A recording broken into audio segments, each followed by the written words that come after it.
अस्सलाम वालेकुम। आज हमारे साथ फिर मौजूद हैं बहुत ही मोहब्बर सहाफ़ी, बहुत ही मोहब्बर हमारे सीनियर तर्जमाकार अख्तर काज़मी साहब। अस्सलाम वालेकुम सर, बहुत शुक्रिया आपने मेरी छोटी सी प्लेटफॉर्म के लिए दोबारा से टाइम निकाला। कैसे हैं आप?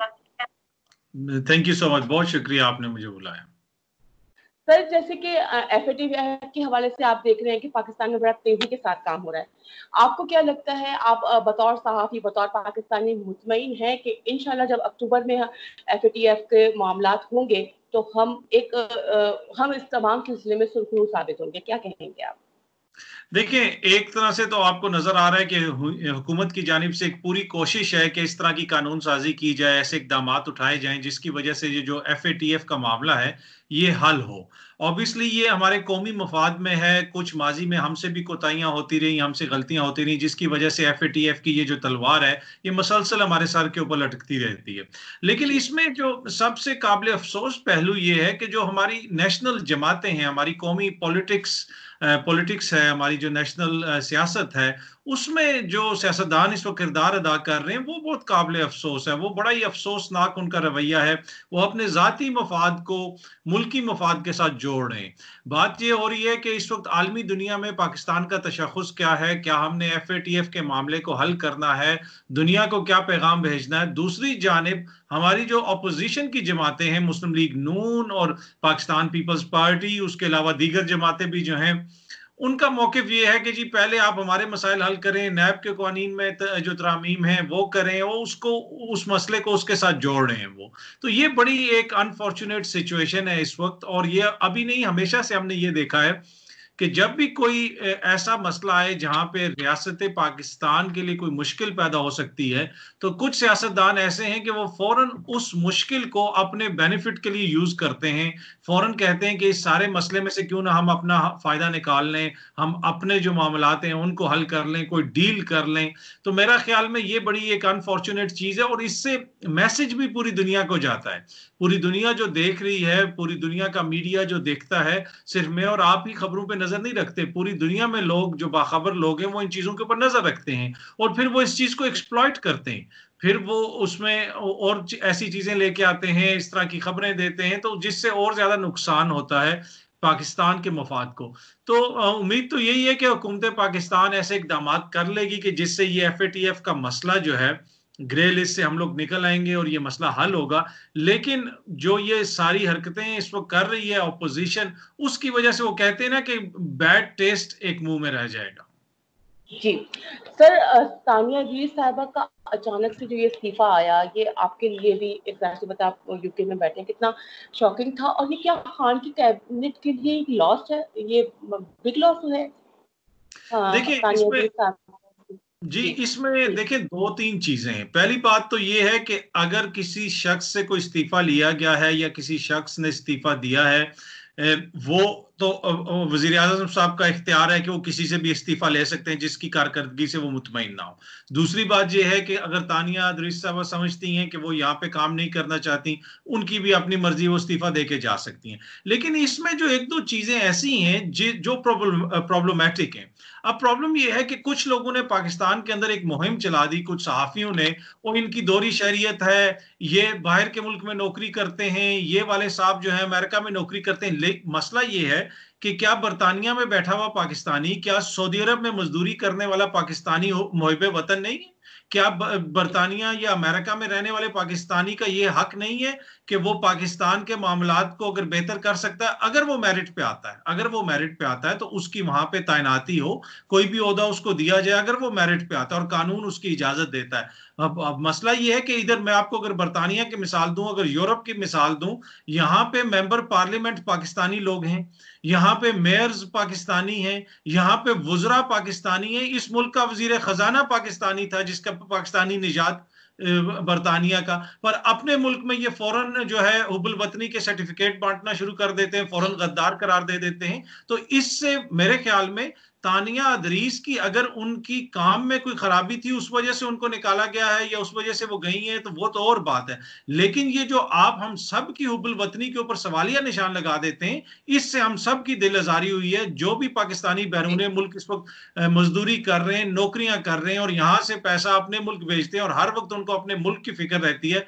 फिर आखिर में आके आप उनको कह दें कि जी आपकी हुब्बुल वतनी पे हमें शक है, आप गद्दार हैं, आप यहाँ पे आके कोई किरदार अदा नहीं कर सकते, तो उससे सब ओवरसीज जो पाकिस्तानी हैं उनकी दिल आजारी हुई है। और कुछ सहाफियों ने, कुछ दानिशवरों ने, कुछ सियासतदानों ने अपनी पॉइंट स्कोरिंग के लिए, अपने जाती स्कोर सेटल करने के लिए इस सारे मामले को उछाला, और जो लाखों पाकिस्तानी बैरून मुल्क इस वक्त बैठे हुए हैं उन सब की दिल आजारी हुई इस वजह से। सर, अभी मंडे को, पीर के रोज, चीन ने एक वीडियो लिंक के जरिए से अफगानिस्तान को, नेपाल को और पाकिस्तान को ऑन बोर्ड लेके खित्ते की सूरत हाल पे गुफ्तगू की है। उनमें आपस में मीटिंग हुई है और हैरत अंगेज बात ये कि उसमें हिंदुस्तान, जाहिर सी हैरत अंगेज क्या, हिंदुस्तान जाहिर सी बात है नहीं है उसके अंदर, पर सबसे ज्यादा हैरत अंगेज मेरे लिए जो शॉकिंग है वो ये है कि उसमें अफगानिस्तान है, नेपाल है। अफगानिस्तान के मुतालिक और नेपाल के मुतालिक आप अच्छी तरीके से जानते हैं कि भारत ने बड़ी फंडिंग लगाई है, भारत ने बड़ा पैसा खर्च किया है इन दोनों ममालिक पे पाकिस्तान के खिलाफ करने के लिए, स्पेशली अफगानिस्तान को। सर, ये मोदी सरकार के लिए ये तमाम मामला कितना सुक्की का बायस है या कितने धचके का बायस है, कितना शर्मिंदगी का बायस है? देखिए, जहां तक शर्मिंदगी की बात है, शर्मिंदगी तब होती है जब कोई महसूस करे। मोदी सरकार जो है, मेरा नहीं ख्याल कि वो कभी शर्मिंदगी महसूस करती है। मोदी तो वो हैं जो बाहर आके कहते हैं हमारे मुल्क में तो कोई चाइनीज आए नहीं। आप राहुल गांधी साहब की वीडियो देख लें, उनका वीडियो बयान इन दिनों में चल रहा है, उसमें वो कह रहे हैं कि ये प्राइम मिनिस्टर हमारे मुल्क का है, चाइनीज आर्मी हमारे मुल्क के अंदर घुसी हुई है, और ये शख्स कह रहा है कि हमारे मुल्क के अंदर तो चाइनीज आर्मी आई नहीं। तो शर्मिंदगी की तो आप बात ही ना करें, वो लोग शर्मिंदा होते नहीं। अगर उनमें जरा से भी शर्म होती तो उनका रवैया ऐसा ना होता। उनके जो भारतीय फौजी जवान हैं जिन्होंने अपनी जानें दी अपने मुल्क के हिफाजत के लिए, वो उनका नाम लेने के लिए तैयार नहीं है। उसमें वो ये कहने के लिए तैयार नहीं है कि चीन ने इन लोगों को मारा। तो मोदी ने तो अभी तक चीन का एक दफा नाम नहीं लिया, तो शर्मिंदा तो वो नहीं होंगे। जहां तक ये ताल्लुक है कि इससे खित्ते में उनकी आइसोलेशन हो रही है, ऑब्वियसली हमने ये देखा कि चाहे वो ईरान के साथ हालिया दिनों में खबरें आई कि उन्होंने चाबहार से इंडिया को बाहर कर दिया, नेपाल के साथ भी उनके ताल्लुकात आपके सामने हैं, पाकिस्तान के साथ तो एक मसला चलता ही रहता है। फिर ये कहते हैं कि अफगानिस्तान में इन्होंने बड़ी इन्वेस्टमेंट की, पर प्रॉब्लम ये है कि ये कहते हैं कि इन्होंने इन्वेस्टमेंट की, पर हिंदुस्तान की प्रॉब्लम ये है कि इनकी जो रियासत है वो पैसा खर्च नहीं कर सकती है। चाहे इनके फौजी हो, इनकी आर्मी हो, वो उसको कह दे तो देते हैं कि जी जी बहुत बड़ा बजट हमने मुख्तस कर दिया है, ये $77 बिलियन का, लेकिन उसको खर्च करते हुए इनकी जान जाती है। इनके फौजी वीडियोस चढ़ाते हैं कि जी हमें रोटी नहीं मिल रही, हम भूखे मर रहे हैं। भाई ये कैसा बजट है इतना अरबों डॉलर का कि जहां पे आप फौजियों को रोटी भी नहीं दे रहे? तो ये पैसा खर्च नहीं करते। यही मसला इनके हर डील में है। इनकी कोई भी डील होती है, आज से कुछ अरसा कबल, कुछ बरस कबल एक बैनुल-अक़वामी जरीदे में एक आर्टिकल छपा था, उसमें ये लिखा हुआ था कि ये इनकी कोई भी डिफेंस डील होती है जो इनकी, ये पहले एक चीज खरीदते हैं, कहते हैं कि जी ये हमने, आप हमें बना के दे दें, ये मिसाल के तौर पे ये जहाज दे दें। जब ये वो डील हो जाती है उसके बाद ये कहते हैं कि नहीं अच्छा अब आप इसमें हमें ये चीज भी एक्स्ट्रा लगा दें, इन्हीं पैसों में आप हमें पेंट भी कर दें, इन्हीं पैसों में आप हमें इस पे फूल भी बना दें। मतलब इस तरह की फजूल बातें ना, वो जो होती है ना कि आप दुकान में जाके एक जोड़ा खरीदना है तो उसके ऊपर आपने बहस कर दी कि ये चीज दे दें, ये दे दें। तो इनकी रियासत का इतना दिल ही नहीं है कि ये कहीं पैसा खर्च करें। तो मेरा नहीं ख्याल कि इन्होंने अफगानिस्तान में कोई इतना ज्यादा पैसा खर्च किया होगा, ये नेपाल में इतना ज्यादा पैसा खर्च किया होगा। वो रियासत जो अपने फौजियों को रोटी ना दे सके, उसने दूसरों के ऊपर क्या खर्च करना है? इनके रफाल तैयारे जो हैं, जो अभी 6 मेरे ख्याल में आए, जिसपे इन्होंने शोर मचाया हुआ है। कतर एक छोटा सा मुल्क है, उसमें 30 से ज्यादा हैं ये। तो वो इन्होंने वो तैयारे इतनी मुश्किल से इन लोगों ने लिए। तो इनके इसी तरह इन्होंने एक एयरक्राफ्ट कैरियर की ये बात कर रहे हैं, वो भी बड़े अरसे से इनकी एक डील चल रही है, और उसमें भी कभी ये नई उसमें दे देते हैं कि आप इसके अंदर हमें ये चीज भी डाल के दें, ये भी डाल के दें। तो इनका जो रियासत है वो पैसा नहीं खर्च कर सकती है, इसलिए कि जहनी तौर पे वो गरीब है। अगरचे उनकी इकोनॉमी ने कोई थोड़ी बहुत परफॉर्मेंस बेहतर की, मनमोहन सिंह साहब की जो रिफॉर्म्स थी उसकी वजह से इंडिया की इकोनॉमी बेहतर हुई, लेकिन इस वक्त जो करंट रजीम है वो इतनी तंग नजर है और इतने छोटे दिल वाली है, मेरा नहीं ख्याल कि ना वो पैसा खर्च कर सकती है, ना ही उसका दिल इतना बड़ा है कि वो किसी से दोस्ती कर सकती है। दोस्ती करने के लिए भी आपको दिल बड़ा करना पड़ता है, कुछ मामलात को आपको समझना पड़ता है, किसी की बात सुननी पड़ती है। जो तंग नजर शख्स है वो ना किसी के साथ दोस्ती कर सकता है, ना वो किसी के ऊपर खर्च कर सकता है। तो यही हालत इस वक्त इनकी रियासत की है, और उसका नतीजा आप देख रहे हैं कि पूरा खित्ता और पूरा रीजन कोई किसी के साथ भी इनकी नहीं बन रही। बिल्कुल सर, जिस तरीके से हम चीन और भारत के मामला देख रहे हैं वो तो सभी सब कुछ पता है, मगर सर उसके साथ साथ खालिस्तान तहरीक के हवाले से क्या कहेंगे आपके, वो कितनी मजीद स्ट्रॉन्ग हो रही है, क्योंकि जाहिर सी बात है खित्ते पे एक बुरा असर तो चाह ही रहा है ना चीन के हवाले से भारत का। और हमने ये भी सुना है कि 2020 में कोई सिख बिरादरी को रेफरेंडम करवाने वाली है, जिसके लिए ये है कि वो एक अपने अलग वतन का मुतालबा भी करने के लिए जा रहे हैं अनकरीब, और इसके साथ साथ वो अपना आइन भी तैयार कर चुके हैं। तो मुझे प्लीज बताइएगा, इसको तबसरा कीजिएगा कि खालिस्तान तहरीक इस साल ये चीन के वाक़े के बाद क्या मजीद स्ट्रॉन्ग होने जा रही है? देखिए, इस चीन के वाक़े से ज्यादा मैं जिस चीज को सिग्निफिकेंस देता हूँ, इंपॉर्टेंस देता हूँ, वो मोदी सरकार का वहां पे इलेक्ट होना है। जब से ये सरकार आई है, आप एक वहां पे किसी एक के माइनॉरिटी की बात ना करें, हर माइनॉरिटी वहां पे तंग है। जब मुल्क के अंदर एक ऐसी हुकूमत हो जो तंग नजर हो, जो माइनॉरिटीज के खिलाफ हो, जो माइनॉरिटीज के हकूक के हवाले से डिस्क्रिमिनेटरी लॉज बनाए, तो उसमें सब माइनॉरिटीज तंग होती हैं, चाहे वो सिख हो, मुसलमान हो, क्रिश्चियंस हो, दलित्स हो, जो भी माइनॉरिटी वहां पे जो कमजोर ग्रुप हैं, जो कमजोर तबकात हैं, वो उससे नाराज होते हैं, और उससे इस तरह की जो तहरीकें होती हैं उनको तकवीत मिलती है। मैं अगर आपको मिसाल दे दूं, इस वक्त अगर आप अमेरिका की हालत देख लें, अमेरिका में कई बरसों से, कई दहाइयों से, कई 100 सालों से स्याह फाम लोग रह रहे हैं, मुख्तलिफ हुकूमतें भी आती रही, मुख्तलिफ तहरीकें भी चलती रही, लेकिन हालिया बरसों में वहां पे जो प्रेसिडेंट ट्रंप की कुछ पॉलिसीज हैं, जिससे लोगों को ये लगता है कि उनकी पॉलिसीज जो हैं वो नस्ल प्रस्ताना है, उनकी पॉलिसीज जो है वो एंटी माइनॉरिटीज के वो खिलाफ हैं। इसकी वजह से वो पूरे मुल्क के अंदर एक माहौल ऐसा पैदा हो चुका है कि छोटा सा भी एक वाकया हो तो जो माइनॉरिटीज हैं वो समझती हैं कि ये हमारे ऊपर एक अटैक हो गया। तो उसी की वजह से पूरे अमेरिका के अंदर इस वक्त आप देखते हैं कि एहतजाज हो रहे हैं, ब्लैक लाइव्स मैटर की कंपेन पूरी चल रही है। तो वही सूरत हाल इस वक्त भारत के अंदर है। भारत के अंदर एक ऐसी हुकूमत है, एक राइट विंग ऐसी हुकूमत है कि जो माइनॉरिटीज को स्पेस देने के लिए बिल्कुल तैयार नहीं है। आप इनके ये देख लें कि चाहे वो बाबरी मस्जिद का मामला हो, चाहे वो क्रिश्चियंस का मामला हो, चाहे वो सिख बरादरी का मामला हो, फिर दलित्स के साथ वहां पे जो हो रहा है, तो ये सारी चीजें जो हैं इस चीज को तकवीत दे रही है। और इंडिया के अंदर इस वक्त जो सूरत हाल है कि माइनॉरिटीज बिल्कुल मुतमिन नहीं है अपनी हुकूमत की कारकर्दगी से, और स्पेशली वो ये फील करते हैं कि ये हुकूमत अपने वोटर्स को अपीज करने के लिए ऐसे इकदाम कर रही है जिससे माइनॉरिटीज के खिलाफ मजीद नफरत फैलती है और माइनॉरिटीज को लोग निशाना बनाते हैं। अब जिस तरह ये मेरे ख्याल में 5 अगस्त को ये रख रहे हैं, बाबरी मस्जिद की जगह जो राम मंदिर बनाना है उसकी इनागुरेशन रख रहे हैं, ये उस सेरेमनी का इफ्तिताह भी जो मेरी इतलात हैं उसके मुताबिक नरेंद्र मोदी साहब, प्राइम मिनिस्टर मोदी, वो खुद जाके करेंगे।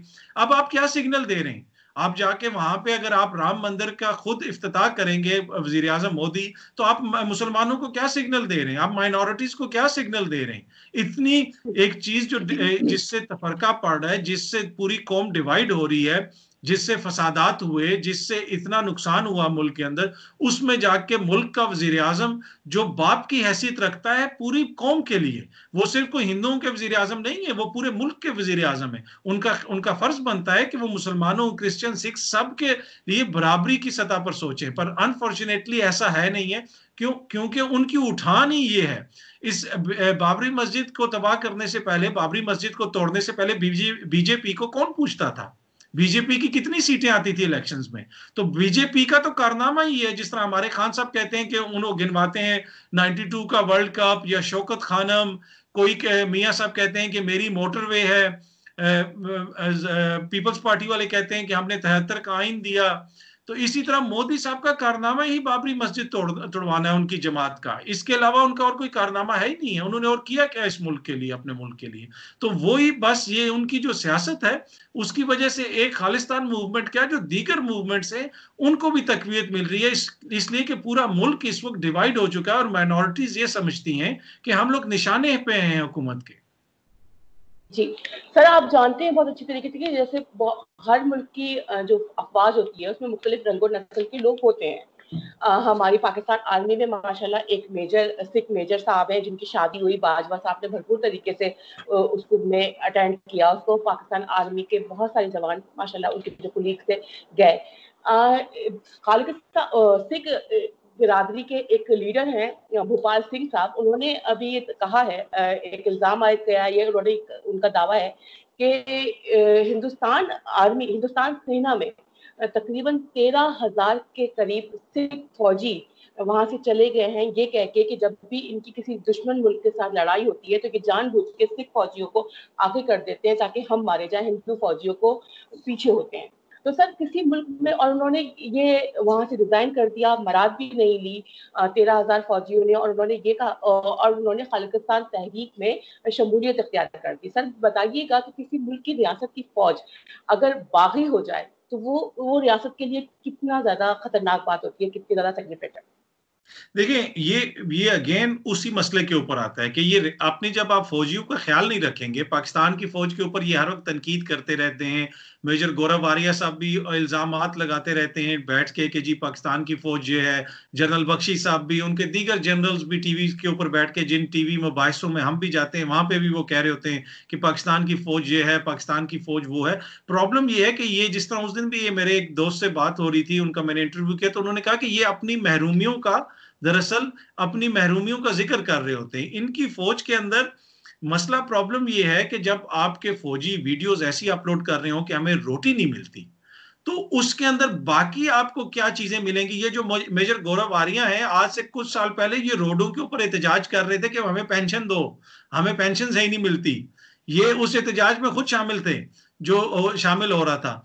फिर हालत इनकी फौज की ये है कि आप सिपाहियों की बात कर रही हैं कि वो छोड़ के चले गए। मैं आपको बताऊं कि इनकी फौज की गुर्बत की आलम यह है का मतलब कि आई डू नॉट, इस बेगर्स बिलीफ के जो आप देखते हैं, इनकी फौज के जो किस्से मैं देखता हूं, जो अखबारात में रिपोर्ट होते हैं, मीडिया में रिपोर्ट होते हैं, ओपन सोर्स इंटेलिजेंस से आपको मिल जाते हैं और इनके अपनी मीडिया सोर्सेज से मिल जाते हैं।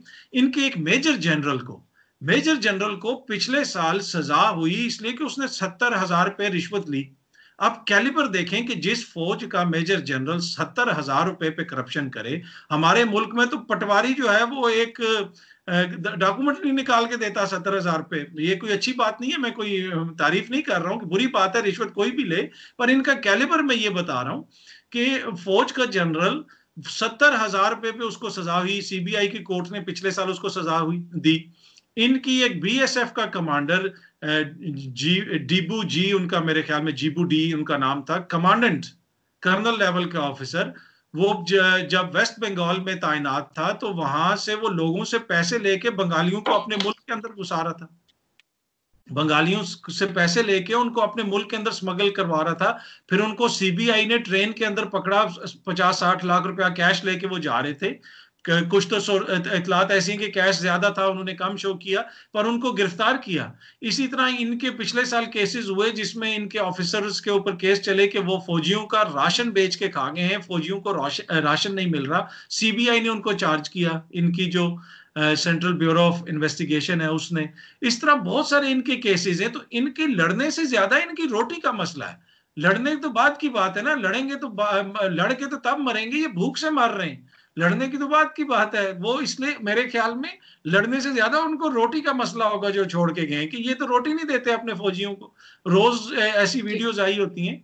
तो इनकी काफी ज्यादा प्रॉब्लम्स है और इनकी वही मसला, प्रॉब्लम इनका यही है कि जो आप इनकी टीवी पे बिक्रिंग देखते हैं ना, इनके हर इदारे के अंदर ये बिक्रिंग है। इनका कोई सौदा भी टाइम पे नहीं होता, इनकी कोई डील भी टाइम पे नहीं होती। उसकी वजह यही है कि ये हर वक्त बिक्रिंग करते रहते हैं, जो है ना, एक दूसरे के साथ ये कर दिया, इधर से चुगली उधर से चुगली। तो ये पूरी जो इनका वो जो ये सारा इनका ये जो तरीका कार है, उसकी वजह से इनको नुकसान होता है। मैं आपको एक और बात बताता चलूं कि इनकी फौज का 60% जो आर्सनल है, 60% असला रूसी साख्त का है, जिसको अपग्रेड करने की जरूरत है। वो ये अपग्रेड नहीं कर पा रहे। इन्होंने अमेरिका से कुछ डील्स की, अभी ये राफेल की जो इन्होंने डील की है, कितना अरसा इनको लगा 6 त्यारे लेने में।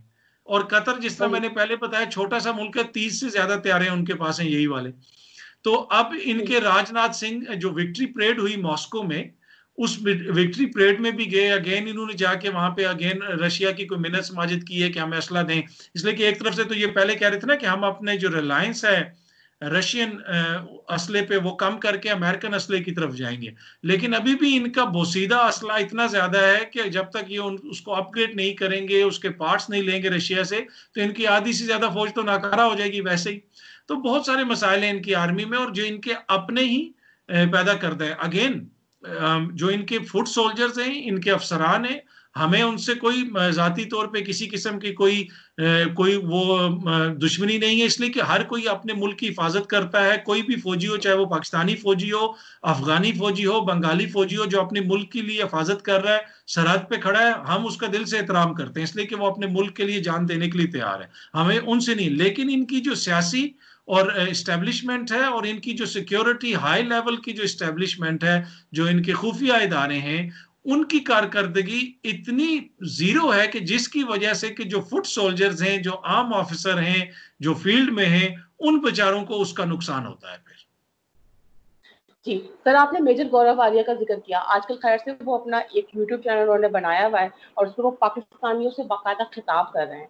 तो सर क्या कि वो और हमें बता रहे हैं कि जनाब हमारी आर्मी बड़ी खराब है, बिजनेस करती है, गैर दूसरे मुल्क चले जाते हैं, बड़े बड़े घर बनाए हुए हैं, जैसे हमें तो मतलब हमें बता रहे हैं, वो हमारे इल्म में इजाफा कर रहे हैं। तो सर क्या पाकिस्तानियों के वो दिल मोल लेंगे इस तरीके से खिताब करके यूट्यूब पे? देखिए, मसला ये है कि मेजर गौरव आर्या साहब तो इतने मोतबर हैं कि जब चीन की फौजें आई और ये ट्वीट्स कर रहे थे, तो उनकी अपनी फौज के सीनियर अफसरान ने इनको ट्विटर के ऊपर जो पैगामात दिए वो आपकी नजर से भी गुजरे होंगे। इसलिए कि मेजर गौरव आर्या साहब के हवाले से उनके अपने अफसरान का कहना था कि ये बंदा तो हमारे लिए बायस नदामत है, ये हमें जो एम्बेरस करवा रहा है, इसको तो मिलिट्री स्ट्रेटजी का नहीं पता, इसको कुछ भी नहीं पता। और उनकी लड़ाई होती रही बाकायदा मेजर गौरव आर्या के साथ ट्विटर के ऊपर।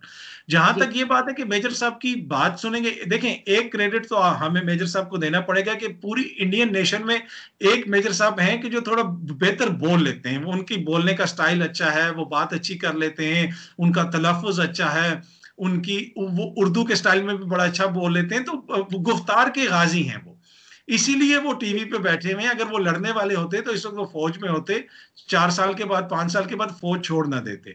लेकिन उनकी जो बातें, तो वो बात तो वो कर सकते हैं, वो स्पीच कर सकते हैं, लेकिन उनका जो स्पीच का मटेरियल होता है, वो मोदी के भक्त जो हैं, जो कोरोना का इलाज किसी चीज, उन चीजों में ढूंढते हैं, जिस तरह की चीजें वीडियोस आती नहीं, वो लोग तो उनकी बातों पे यकीन कर सकते हैं। पाकिस्तानी नेशन जो है वो इतनी जल्दी किसी पे यकीन नहीं करती और ना ही किसी की बातों में आती है। तो बाकी मेजर साहब करते रहे, अच्छी बात है, जितने मर्जी खिताब करते रहे वो पाकिस्तानी कौम से, तो उससे तो हम उनको नहीं रोक सकते। लेकिन मेरा नहीं ख्याल कि उसका असर कोई पाकिस्तानी कौम पे पड़ेगा। हाँ, उनकी अपनी जो ऑडियंस है, अपने जो पॉपुलेशन है, वो पॉपुलेशन जिसने योगी नाथ, जो योगी जी हैं, उनके एक चीफ मिनिस्टर, अगर आप उनको कभी देखें, उनके बात करने का स्टाइल देखें और उनका आप इंटेलेक्ट लेवल देखें, तो आपको रोना आता है। तो उस कौम ने उन जैसे लोगों को इलेक्ट किया है, योगी जी जैसे लोगों को और मोदी जी जैसे लोगों को। तो वो कौम, उस कौम में तो मेजर गौरव आर्या सबसे बड़े दानिश्वर हैं। तो वो उधर तो वो सुनते हैं, वो दानिश्वरी उनकी चलेगी भी। लेकिन पाकिस्तानी अवाम के सामने ना उनकी दानिश्वरी चलेगी, ना ही उनकी फनकारी चलेगी, ना ही किसी किस्म की और उनकी जो हरकत हैं वो यहाँ पे काबिल कबूल हैं। तो बाकी उनकी मर्जी है, वो लगे रहे। बात यह है कि ये हमेशा मीडिया के जरिए फतह करने की कोशिश करते हैं, कभी बॉलीवुड के जरिए, कभी इस मीडिया के जरिए। तो रियलिटी में तो ये कुछ कर नहीं सकते। तो मेजर साहब को करते रहे। मेजर साहब से तो मैं तो अक्सर यही एक ही सवाल करता हूं कि आप हमेशा कहते हैं PoK PoK PoK, Pakistan occupied Kashmir, फिर आप ये भी कहते हैं कि पाकिस्तान बेकारी मुल्क है, पाकिस्तान गरीब मुल्क है, पाकिस्तान के पास कुछ नहीं है, पाकिस्तान की जो जनरल हैं वो पैसे बना रहे हैं, पाकिस्तान की जो फौज है वो सीरियल्स बना रही है, वो सीमेंट्स बना रही है। तो भाई तुम लोगों के कश्मीर को, जिसको तुम पीओके कहते हो, पाकिस्तान ऑक्युपाइड कश्मीर, वो पिछले 70 साल से हमने उस पर कब्जा किया है, वह वापस ले लो ना आके। अगर हम इतने कमजोर हैं, हमारी फौज इतनी कमजोर है, तो आके ले क्यों नहीं लेते हो? वो जो लोग उनको सुनते हैं इंडिया में, वो लोग कभी उनसे क्वेश्चन नहीं करते, इसलिए कि अगेन उनका जो मेंटल लेवल है, उनका जो वो है, वो इस चीज को समझ ही नहीं सकते। उनकी नजर में तो ये पता नहीं बहुत बड़े जंगजू हैं और बहुत बड़े दानिश्वर हैं, पर प्रॉब्लम ये है कि ग्राउंड रियलिटीज इससे डिफरेंट है।